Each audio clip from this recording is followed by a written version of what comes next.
Hello everyone. आज हम लोग इस वीडियो में सेक्शन 27 कंप्लीट करेंगे। सेक्शन 27 आपका चैप्टर 3 जनरल एक्सेप्शन के अंदर आता है। प्री और मेंस दोनों के पॉइंट ऑफ व्यू से इम्पॉर्टेंट है। Section 27, act done in good faith for the benefit of child और person of unsound mind by और by the consent of guardian. तो यहाँ पर वो एक्ट हो रहे हैं जो कि पर्सन जो कि अनसाउंड माइंड का है या फिर जो चाइल्ड है उसके बेनिफिट के लिए किया जा रहा है, गुड फेथ में किया जा रहा है और गार्जियन के द्वारा या फिर गार्जियन की कंसेंट के साथ, गार्जियन की सहमति के साथ किया जा रहा है। Section 27, nothing which is done in good faith for the benefit of a person under 12 year of age और person of unsound mind by or by consent either express or implied of the guardian or other person having lawful charge of that person is an offense by reason of any harm which it may cause or be intended by a doer to cause or be known by a doer to be likely to cause to that person। तो यहाँ पर एक act हो रहा है, वो act good faith में हो रहा है।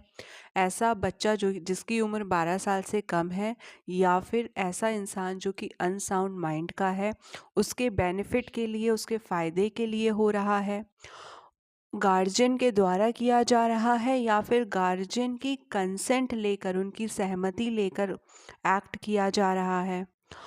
और वो एक्ट ऑफेंस नहीं होगा अगर कोई हार्म उस एक्ट से कॉज हो जाता है। तो वो हार्म इंटेंडेड भी हो सकता है, नोन भी हो सकता है। मतलब जो एक्ट कर रहा है, जो डूअर है, जो करता है, उसे पता हो सकता है कि हाँ, ऐसे एक्ट से, ऐसे कार्य से, एक्ट से हार्म कॉज हो सकता है बच्चे को या फिर अनसाउंड माइंड के पर्सन को, या फिर उनका इरादा है कि हाँ, हार्म कॉज हो सकता है। बट वो एक्ट, वो कार्य हो क्यों रहा है? उस पर्सन के फ़ायदे के लिए हो रहा है। तो अगर ऐसे एक्ट से कोई हार्म, कोई नुकसान हो जाता है तो वो अपराध नहीं कहलाएगा, वो ऑफेंस नहीं होगा। इसका इलस्ट्रेशन देख लेते हैं। A in good faith for his child's benefit without his child's consent has his child cut for the stone by a surgeon knowing it to be likely that operation will cause child death or but not intended to cause child's death.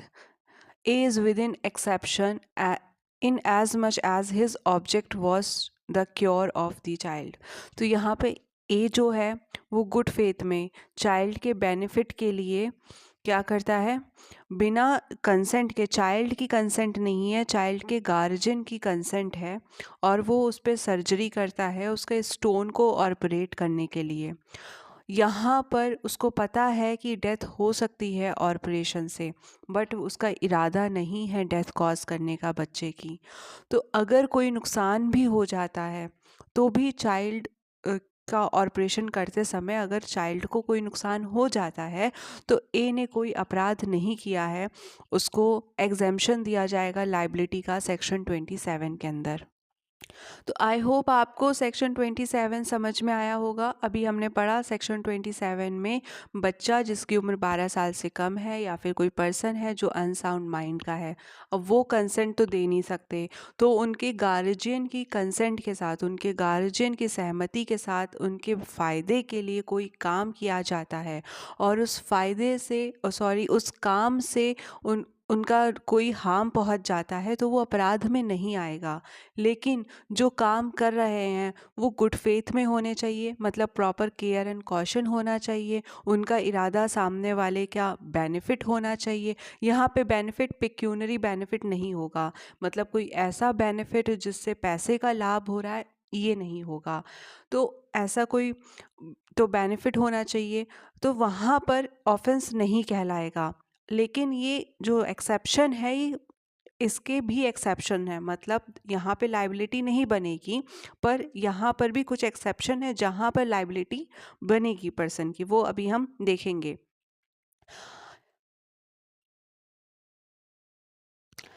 तो section 27 में वहाँ पर benefit दिया जाएगा जहाँ पर जो करता है वो गुड फेथ में काम कर रहा है। तो अगर कोई फादर अपनी डॉटर को मार देता है कि उसको रॉबर्स उठा कर ले जाएंगे, तो वहाँ पर बेनिफिट नहीं दिया जाएगा, फिर फादर की लाइबिलिटी बनेगी। लेकिन अगर कोई गार्जियन अपने बच्चे के टीचर को अथॉरिटी दे देता है कि आप इसको पनिशमेंट दे सकते हैं, नॉर्मल पनिशमेंट उसको डिसिप्लिन में लाने के लिए, तो वहाँ पर लाइबिलिटी नहीं बनेगी अगर कोई हार्म कॉज हो जाता है तो गुड फेथ में होना चाहिए, पर्सन के बेनिफिट के लिए होना चाहिए, पिक्यूनरी बेनिफिट नहीं होना चाहिए। अब सेक्शन 27 में कुछ एक्सेप्शंस है जहाँ पर पर्सन की लाइबिलिटी बनेगी, उसको एग्जेम्पशन नहीं मिलेगा, उसको सज़ा दी जाएगी। कहाँ पर? पहला, इंटेंशनली कॉजिंग डेथ है या फिर अटेम्प्टिंग टू कॉज डेथ है।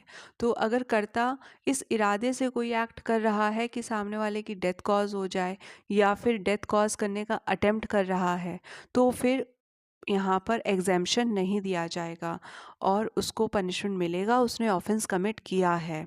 दूसरा, जहाँ पर कोई एक्ट हो रहा है जो करता है वो जानता है कि एक्ट से डेथ कॉज हो सकती है, तो भी लाइबिलिटी बनेगी।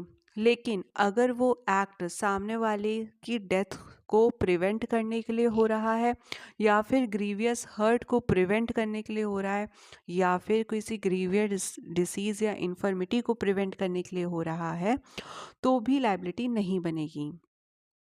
तो अगर कोई डॉक्टर है जो कि इलाज कर रहा है और वो जानता है कि सामने वाले की डेथ कॉज हो सकती है, लेकिन वो जो इलाज कर रहा है वो इसलिए कर रहा है क्योंकि उसको मरने से बचाया जा सके या फिर उसको कोई गंभीर बीमारी है उससे उसको ठीक किया जा सके, वो इस इरादे से कर रहा है एक्ट, पर वो जानता है कि डेथ भी कॉज हो सकती है।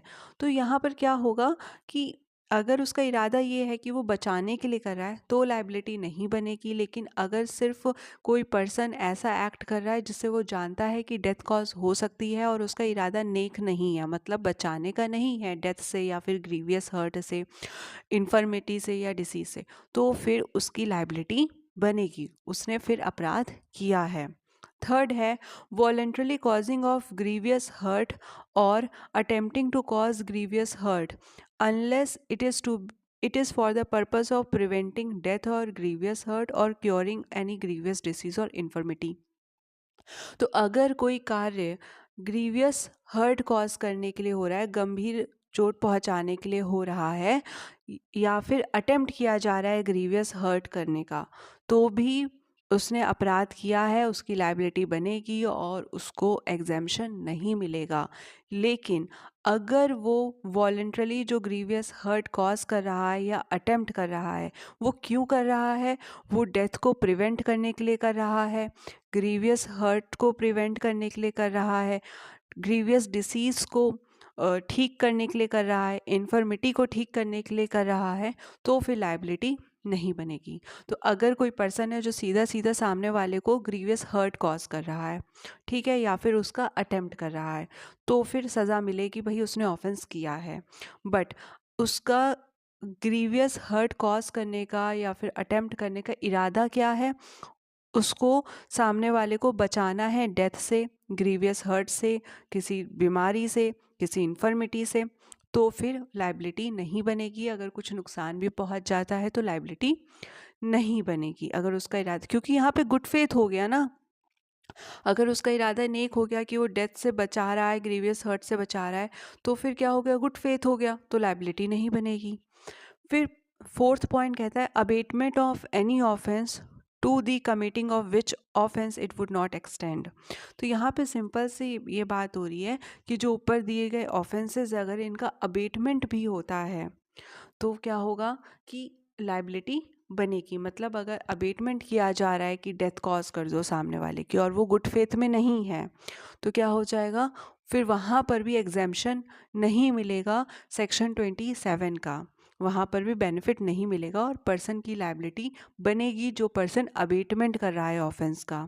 अब हम लोग इस सेक्शन के असेंशियल्स देख लेते हैं जिनका फुलफिल होना ज़रूरी होगा सेक्शन 27 लागू होने के लिए। ingredients in order that a person may avail the defense under section 89 of IPC जो corresponding है section 27 BNS का, following condition fulfill होनी चाहिए। क्या?